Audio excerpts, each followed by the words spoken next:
What's up, YouTube? It's your boy. No, I'm kidding.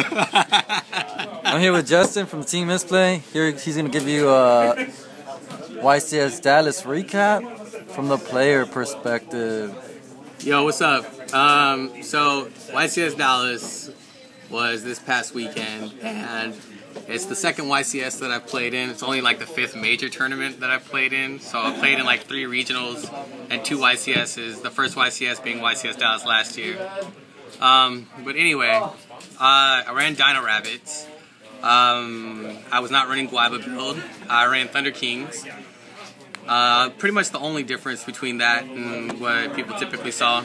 I went X3 day 1, got my 3rd loss on the final round, and ended up 137th, missing top 128 by 9 spots.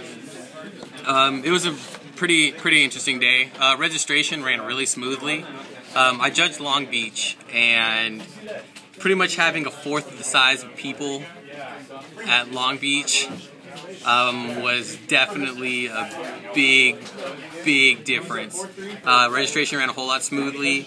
I was pretty much in and out, and there wasn't really like anything difficult about getting set up. My matches, I played 3 mirror matches. I played 3 Inzectors. I played 1 6 Samurai, 1 Chaos Dragon, 1 Evil. Yeah, those are 9. Yeah, 3, and 3. I lost to Evils because they can make Laggy and Dolka on 1 turn. And, you know, Evil forcing a Najasho seems pretty good. Seems really good. Seems really good. I lost to Inzectors. I lost 2 of the 3 Inzector matchups that I played. And, I mean, when Inzectors get rolling, they just get rolling. And that's about all you can do is, like... It's pop, pop, pop, pop. Yeah, it's just, once they get rolling, it's hard to stop the flow. I didn't lose a single mirror match all day. I played some really good players.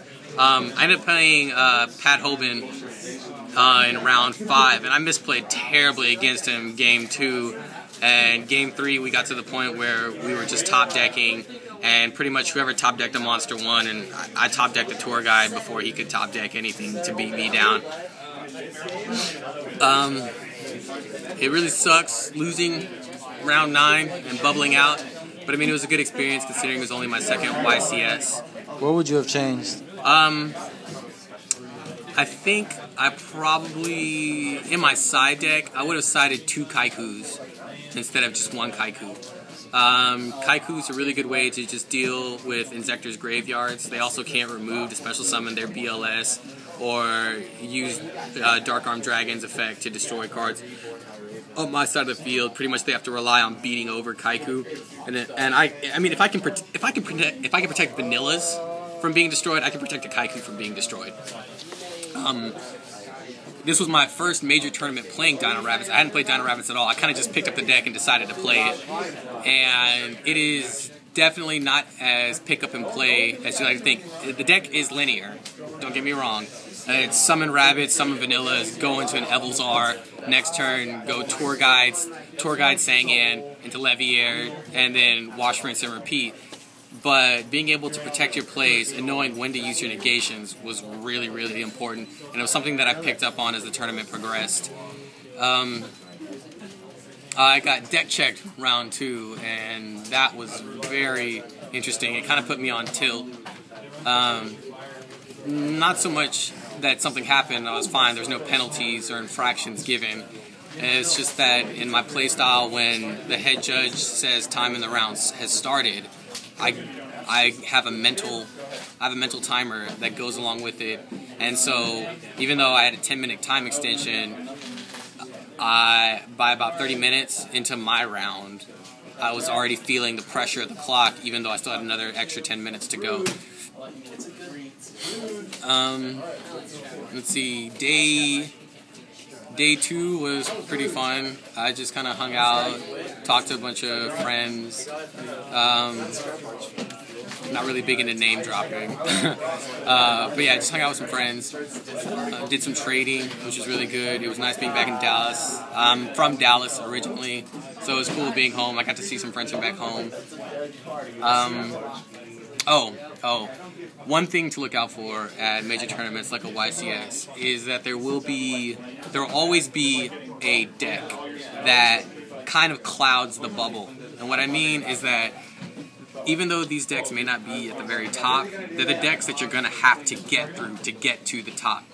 All day, I was talking to a lot of my friends, and they were saying that Inzectors were everywhere. Even though Inzectors weren't in the very top tables, there was just a cloud of Inzectors that you had to get through to the top tables. There weren't that many Inzectors in the top, maybe like 3 or 4. But in order for you to make it to it, you had to get through it. So be aware that there will always be decks, and I'm probably predicting that for the next YCS, it's going to be Chaos Dragons. It's just going to be that deck that kind of has this barrier between bubbling out and being in the top. And if you're stuck sitting around a low X1 or X2 position, you're probably going to see a lot of it. There were times when I would be playing against an Inzector, and to the left of me and to the right of me were Inzector mirror matches. So just be aware of that. Be aware of predicting the meta and understanding that certain decks are just going to kind of middle out around the time when you're starting to really like feel the push of making it to day 2. Aside from that, I actually got plenty of rest the night before. I was ready to go. My first loss was round 2. My second loss was round 6. My final loss was round 9. So I pretty much kind of hit, I would just hit waves of wins followed by a loss. And see anything else I can think of. I don't know, just Side decking. Side decking?